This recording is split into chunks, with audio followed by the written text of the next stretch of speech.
Sometimes I go backwards on this project before I go forward. So here's an example of something that I would like to redo.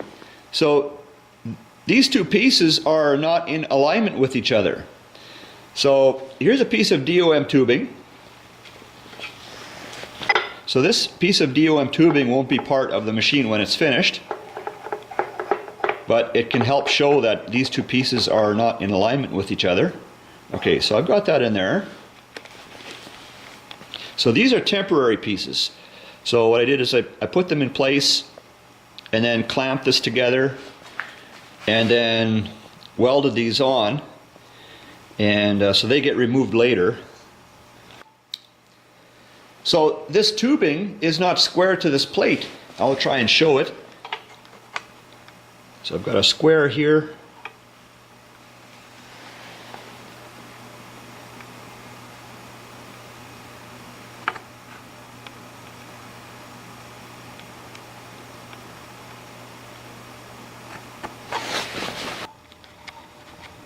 So here's an exaggerated view of what I think is happening.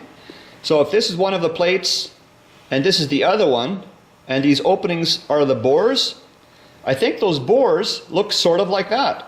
So this could have been much worse if I had already welded this whole assembly to the beam. Well, that would be a lot of work to try and get that all off of there.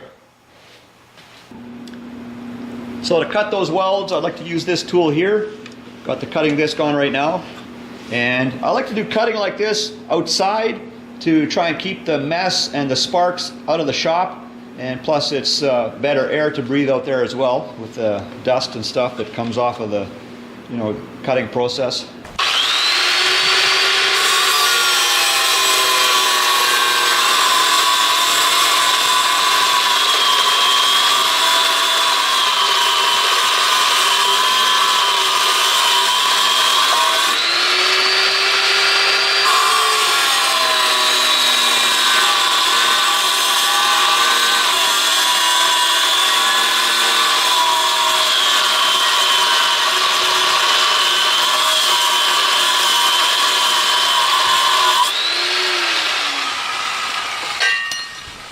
So I ended up doing some grinding, and back to this illustration here, I have marked in red the general areas where I was doing some grinding to try and get that DOM tubing to fit straighter into those steel plates.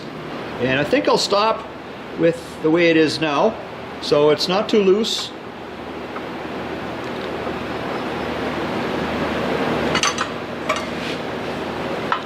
So here's a square on it this way.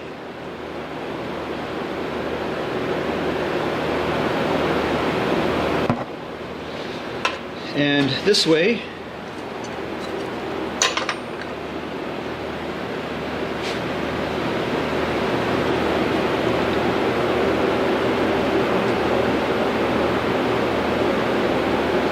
So I think I will stop with that.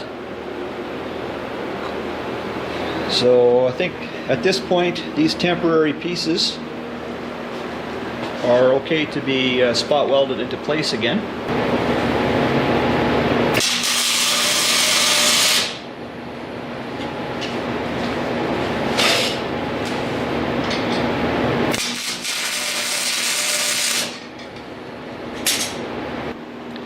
So when I originally welded the temporary pieces in place, I shouldn't have just assumed that the two plates would be in alignment with each other just because I had DOM tubing through both openings. So my mistake, but I made another mistake now. So this temporary piece, I've got it welded too high and it looks like it's interfering with the rack. So now I don't want interference there for test fitting. This isn't welded here yet. So I need to remove that piece, and I think I would like to make it shorter anyways. It doesn't have to be that tall. Maybe only about half as much in there. So anyways, I think that's it for this video. Guys, thanks for checking out another one.